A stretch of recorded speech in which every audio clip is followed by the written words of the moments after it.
Welcome to FO Podcasts. With me today is Jean AbiNader, who's a friend, who's a mentor, and a long-standing author at Fair Observer. Welcome, Jean. Thank you, Atul. I'm glad to be here. Well, Jean, paint us a picture of Lebanon, since you're Lebanese American and you know the country inside out. Well, if I were painting it, I'd give you a black painting. It's almost everything is in free fall, whether it's the economy or the humanitarian services or the government's dysfunction. All of these things have combined, along with the failure of many government institutions, to support a decent way of life for the Lebanese people. So why has the government failed? The government is based on an improbable assumption, and that is that people can share power and be judicious in the way they act toward other communities. It's based on what separates people as opposed to what unites them. In fact, one of the things we thought was fairly ironic is the United States took the Lebanese model and put it in Iraq, and they ended up having a civil war for 6 years.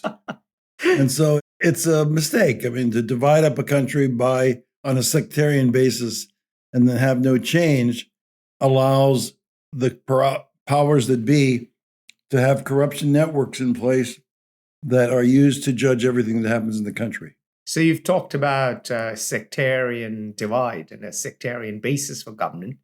And Lebanon has a strange political structure. Now, we have listeners from around the world, and they don't really know what's the structure in Lebanon. So first, could you describe the structure? And second, explain how did it come about? Well, in 1932, when Lebanon achieved its independence, the major sectarian leaders got together and agreed that they would power share based on who had the largest sects. They divide up power based on that basis. And at that time, that was the only census ever taken in Lebanon's history was in that time. In 1932? 1932. Okay. So the Maronite Christians became the president, the Sunni Muslims became the prime minister, and the Shia became the Speaker of the House, the parliament. Now that continued on and off until the Civil War in 1975, and the reason there was a civil war was because the Palestinians came and upset the balance of power in Lebanon. And with that fighting, that finally came to an end with the Taif Agreement in 1990, went into effect in 1990. The power of the government was reshuffled so that the Council of Ministers became the true executive in the country, not the president. And more power was given to the Prime Minister and the Speaker of the House.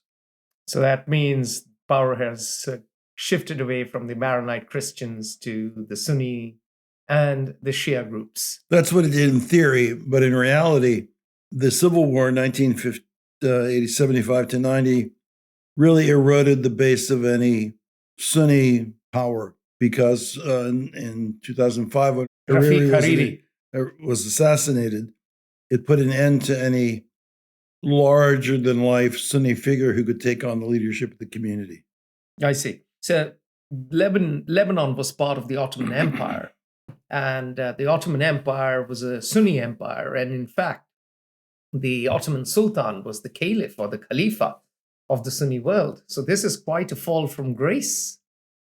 For the Sunnis, yes. I mean, the Sunnis have traditionally been almost as educated and well-placed as the Lebanese through the first 30 years of Lebanon's existence. And so, you mean as the Maronite Christians? Yes. Yeah. And so was the cordiality between the Sunnis and the Lebanese Christians and then the Druze community as well that made Lebanon function as well as it did. It was only when the Palestinians started to come in after Black September in Jordan, and then the Civil War, and then the Taif Agreement, and then the invasions by Israel, that the body politic became much more sectarian and much more based on clientism, which is the way it is now. Now, the Palestinians have come in large numbers, and many of them are still staying in their refugee camps. A question I have for you, have the Palestinians become citizens? Because the Palestinians are largely Sunni. If they became citizens, they would change the balance of power somewhat. Well, the problem is deeper than that. The power sharing for sure is a problem, but the Palestinians are in camps. And those camps are controlled by Fatah or whichever faction has to be You're on telling top. me Fatah is losing control now. Yes. The radical They're having a big problem Islamists now. are taking over. Yeah, and so the Palestinians have never been a coordinated entity. It's ironic that when the Palestinians first came within 20 years, the Palestinian Christians were given the vote. And then after some Harakah, upset by the Shia, then the Shia were given the vote, but the Sunnis have been excluded. So they can't own property, they can't start businesses, they can't really pass things on to their children except within the camps. And that's why the moniker state within a state was created. Aha. So we face a state within the state when it comes to the Palestinian Sunni camps. And of course, there's a state within the state called Hezbollah, which has a black flag. So tell us a bit about Hezbollah. Where do I begin? Hezbollah is absolutely a state within a state. They not only have the infrastructure of a state, but they have the resources coming from Iran and their smuggling networks throughout the world that give them probably more money income than the Lebanese government.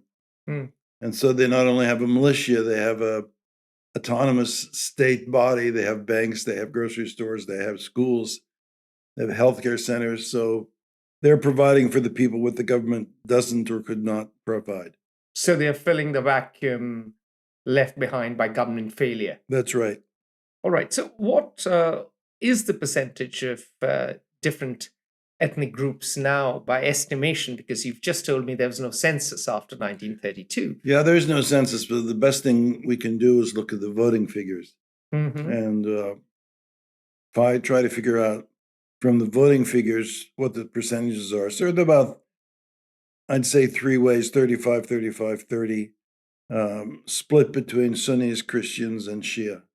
And of course, then there are minority groups like the Druze have 8 or 10% based on their voting. I see. How does this compare to 1933?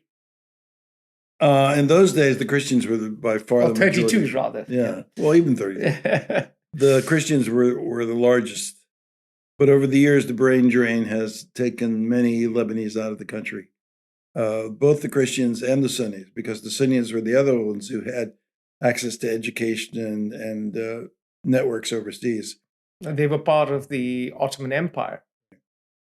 So where are they going now? Most of them are going to the Gulf. Some are going to Latin America and West Africa, where there are 2 areas of choice. Francophone Afrique. People that speak French, yes. I see. So in the Gulf, you told me that they're replacing South Asians now, the Lebanese. Yeah, the Lebanese are very skilled. They speak the language. They don't necessarily have to bring their families with them or ask for certain benefits like that. And the Gulfies are much more comfortable with them than they are with South Asians. I mean, it's just whether you want to call it racism or whatever it is. Cultural familiarity, yeah, you can call it whatever. They're much more comfortable with having the Lebanese as their lackeys than the Asians. Now, Lebanon has faced many crises in the past. What has triggered this one? Where to begin? There were forest fires in Lebanon 4 years ago now, 3 years ago, and the government could not fight the forest fires. In fact, they found that the equipment that had been donated to them was so poorly maintained and not maintained at all, they couldn't even use the equipment they had. So they'd bring in stuff from Italy and Germany and places like that. That then led to a large disquiet on the part of the population. Then the government decided, among other things, to raise income by taxing TikTok and WhatsApp. And that made people nuts. I mean, that's what triggered the big demonstrations in October of 1920. 2020, yeah. Sorry. And that's it's all right. We know you're old. We didn't realize you were that old. So old, last century for sure. And so that led to massive popular demonstrations. Because in a country where the telecommunication system, like the electricity system, doesn't work, to take out WhatsApp is a real problem for the people who need to communicate, want to communicate. So that especially given the large expat population. Yes, that's right. WhatsApp is the chosen method of communication.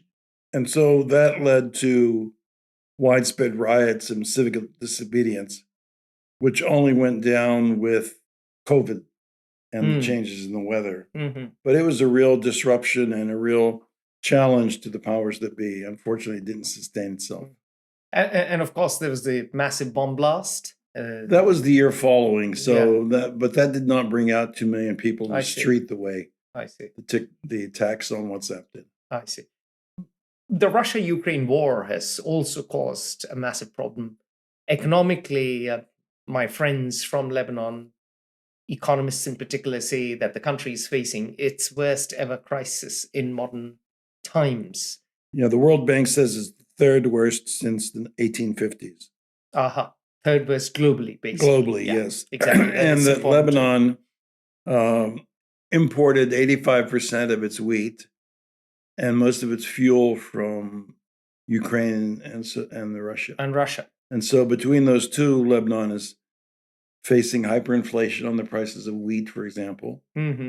Its bank dropped the foreign reserves of the government because that for a while they had a subsidies system. And the subsidies were being used to help fuel subsidies and wheat subsidies, but then the materials were taken from Lebanon to Syria and sold much higher rates. In the black market. In the black market, yeah, which is controlled by Hezbollah and the Syrian government. So yeah, the factors that started the economic decline led to the depreciation of the lira, which is the pound. By how much? Well, when I was in Lebanon, in my youth, so deep in the last century. When the Ottomans were still around. That's right. I would go around and speak Turkish. It was 1,500 to $1. And now it's 90,000 to $1. Oof. So that's a 98% decline in the value of the currency. And then on top of that. So this means people's retirement savings are wiped out. This means doctors, nurses, policemen, soldiers, they're getting paid nothing. Well, on top of that, Atul, if you consider that Lebanon imports 80% of their goods, and now those goods are 98% more expensive, drugs in particular, pharmaceuticals, it's a real hampering of the future of the people there. That's why so many are emigrating. And we have so many people leaving the country for better terms elsewhere. In fact, as you know, Lebanon's expats provide $7 billion. They provide a significant. Much more than the IMF. Yes. And really makes a big difference in terms of the ability of the country to turn itself around because it relies on the remittance. It is a remittances economy right now. Yes. Now, let's talk about the International Monetary Fund. The IMF is in town. It has a rescue package. How is that going? The challenge there is, from my point of view, and I'm not an economist, but I have a thing called common sense. Well, then you're more reliable. You can't.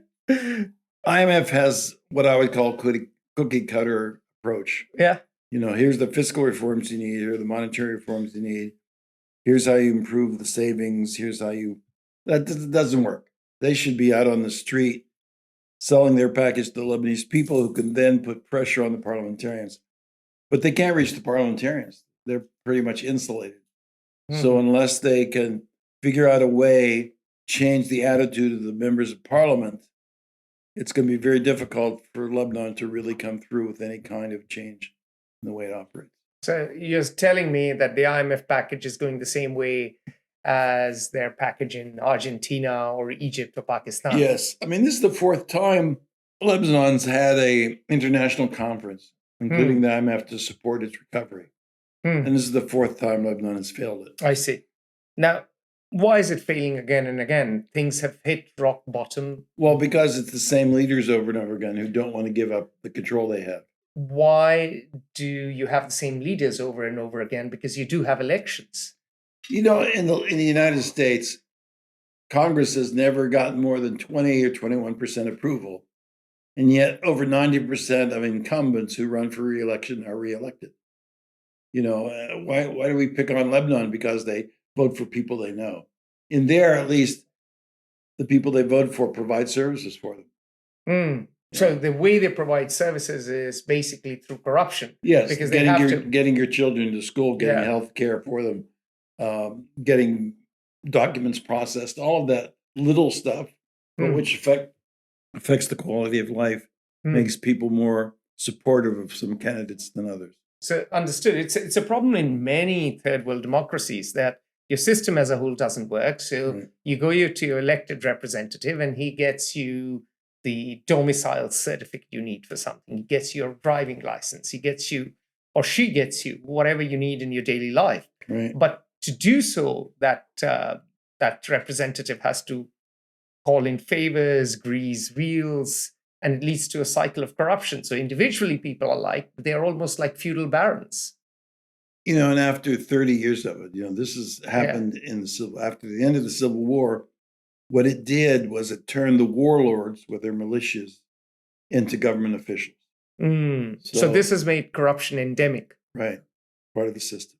System doesn't work without it. So what you're telling me then, you need to break the system or to change the system. You're talking about complete systemic change. The irony is that the Lebanese know it. When you follow the elections, when you look at the media, when you talk to people on the street, one of their slogans was all of them, not just some of them, all of them. And that's one has to remember is that it's not just an isolated incident here. There's not just the Ministry of Telecommunications and the Ministry of Electricity and the people who issue driver's license. It's much more pervasive than that. All right. So what you're telling me is that Lebanon may not be a failed state, but it is a failing state. It depends on what you mean by failing and failed. A failed state usually, let me clarify, a failed state usually means sovereignty. In other words, you can't protect your borders and stuff. Well, the Lebanese army certainly could do it if Hezbollah and the politicians would let them. But America has spent its energy with the Lebanese army for the past 11 years, making them aware of the fact that the civilian control of the military is so vital. And so when the civilians are corrupt politicians, it ruins the quality of the standings of the instrument. So the LAF tries to operate in an imperfect world as best they can. They have Hezbollah on one side, they have corrupt politicians on the other. Are they getting paid? Barely. Can they fight and preserve their borders? Well, that's part of the problem that... Because you have very rough neighbors. You have Israel, you have Syria. Syria and Hezbollah have an enormous smuggling apparatus, business going on. And so whereas the army can close down the small ones, maybe 2 or 3 trucks a day, these guys are doing airplanes, they're doing boats and truck convoys full of items, smuggled items, going into Lebanon. Hezbollah, if you look at Hezbollah's grocery stores, for example, a large percentage of the products in it are Iranian or Syrian. And so they're not even supporting their own local economy. All right. So at the moment, Lebanon is not a failed state, but you were going to tell me about whether it is on the path of failure or not. Well, the other instruments of a state, usually state failure is determined by sovereignty, as I said. But absent sovereignty, what are some of the other indicators? One is control of the economy. That's dysfunctional and it's corrupt. Another is the quality of the judicial system. The judicial system in Lebanon is torn. Explosions in the Beirut port explosion and other have been stalled by politicians again. So the court system is laughable. Being able to maintain the credibility with your citizens, slow the brain drain, keep your educational institutions open. Some teachers were teaching with 2 years in arrears on their salary. Wow. Hospitals, the same way, 2 years in arrears, waiting for payments from the government for monies that they owe them. So how do you expect the Lebanese to survive under? And so, yes, they could have voted for different people. In a lot of instances, the people weren't running who could have changed it, or they weren't organized to run well. And so that gave them, the pressing political parties, the ability to leverage their resources. I see. So in that case, who steps into the void? Does Hezbollah step into the void and provide services for the Shias? Do other similar armed groups provide services for the Palestinians? Are we going to see some sort of a disintegration, a bit like the Balkans? Palestinians and the Syrian refugees in Lebanon which Oh, yes, of course, are the about Syrians. 2 Yeah. million people. Yeah. They're over half of the humanitarian food desert in Lebanon. The problem with dealing with them is everything is subject to conditionality. Hmm. And if those conditions are more transparency, more monitoring, those are great. Hmm. But if stuff goes through, like, for example, Syria is facing it now. We're trying to get relief to the earthquake victims. They get permission from the Assad government to even let humanitarian assistance in, Mhm. or they have to do it through Syrian government agencies. Mhm. Who knows what's going to the Syrian people? At least they have UNRWA in Lebanon. Mhm. The refugees are protected by UNRWA, the Palestinian refugees. The UN Commissioner on Refugees, UNHCR, they're taking care of the Syrian refugees. Hmm. But just as when you have Ukraine, when you have other things in the world going on, the money that's available to help support them decreases. And so the victims are not just the refugees, it's the host communities, Yes, because of they're the course. ones that have to put up the schools and it's their water that's being used in their waste treatment and all that. And given the fact that much of the wheat used to come from Russia and Ukraine, there could be a crisis of bread. Well, there is a crisis in bread. So hunger is a reality in Lebanon. Over half the people are considered excessive food insecure, Yeah. Yeah. Yeah. Over So- half the population. over half the population. So what you're painting is a case where the state is failing to deliver and the economy has imploded. So the question again to you, can Lebanon disintegrate? Yes, it can disintegrate factually. In other words, the banks could stop working, the hospitals could close, the schools would not open. So if you talked about institutional dysfunctionality, yes, that could happen in Lebanon. And could it disintegrate along ethnic lines? I really have to believe, from my time in Lebanon, I go every year, Hmm. is that the young people don't have time for this sectarian You can say bullshit if you want. bullshit. Yeah. I mean, they showed it when they came out after the WhatsApp thing. Yeah. That they don't want to see themselves as X or Y or Z. They want to be Lebanese. Hmm. And so the spirit of nationalism is still alive.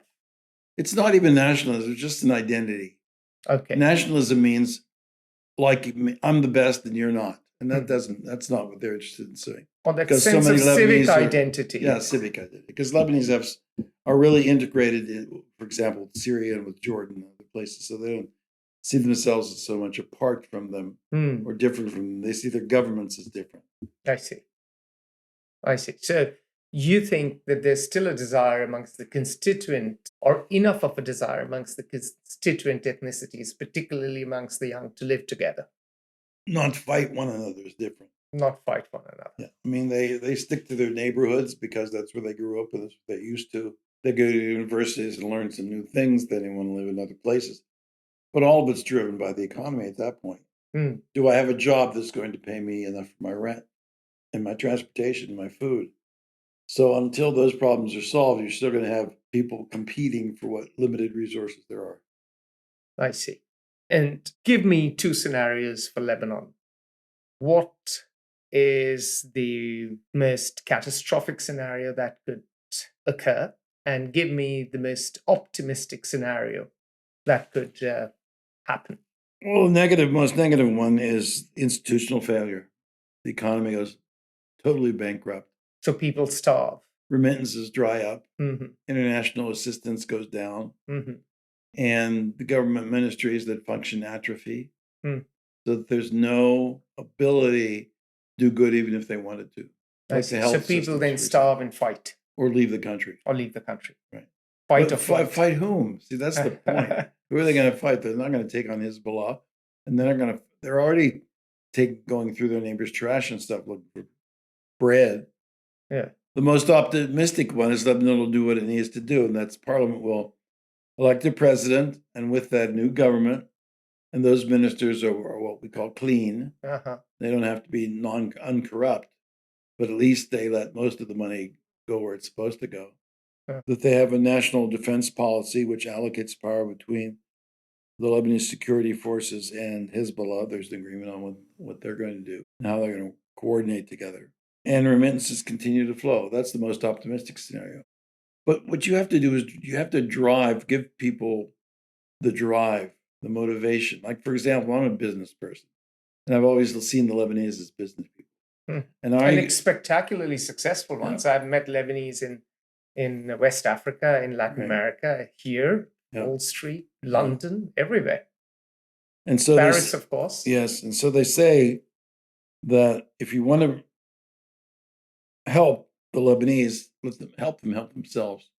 I mean, I argue we should take at least half of all humanitarian assistance and put it into small business development.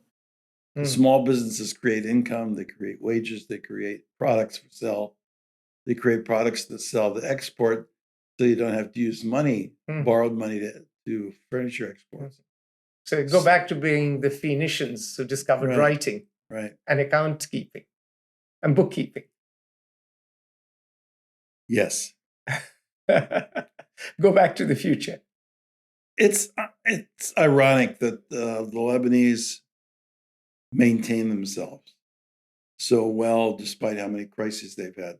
Lebanon's had at least 3 occupations in 70 years. The Palestinians, the Israelis, the Syrians, and now they fight among each other. You think by this time they would learn from themselves that if they do things together and count on each other's resources, they can do it, but they keep wanting to know the end game. They've got a zero-sum game mentality, and that's got to go. They've got to start to listen to people like the Maronite Patriarch and some of the great political leaders who are against, like Sami Atul, who are against that mentality, the sectarian mentality, the zero-sum game mentality, and look for what works for Lebanon as opposed to this sector, that sector. So Sami, you've just mentioned him, Sami Atul. Tell us a bit about him and how he is the hopeful figure. Well, he's hopeful. Sami is a think tank person, but there's also other people like him who are that generation of under 40, under 45, who marry conceptual understanding with activism. And that's really important. So that's why most of the activists fail, is because they have no consensual binding agreement with other people like themselves. It's just not, it just hasn't worked for Lebanon. But it doesn't have, I can't point to a country in my lifetime that's gone from groups to organizations to political parties to changing the country. But it can be done. It can be done, particularly if you're a democracy or a pseudo-democracy like Lebanon. Well, there are a few. Look at the change Ireland has had in your lifetime. It has become an extraordinarily successful country. Portugal, for instance, Spain even, considering they began under General Franco. So there are some examples out there, huh? Yeah, exactly. Bangladesh, which is doing spectacularly well, it used to be a basket case. That's true. And the poorer cousin of Pakistan, it was under West Pakistan. Now So Pakistan. you're saying they should hire you as the advisor to the king? No, they should hire you as the advisor. Well, that's true. But, Excellent. On that note, on that more cheery note, Lebanon does have hope. And as long as there is hope, the country will be back on its feet. It's people are its hope. It's people are its hope. When people of Lebanon lose hope, then Lebanon's lost. But there is hope. And you have hope. As we say, inshallah. Excellent. On that note, from Atul Singh and Jean AbiNader, it's bye for now. Listen to FO Podcasts. Make sure you rate us and review us. You can sign up for our newsletter. You can follow us on social media. You can even watch us on YouTube. Bye for now.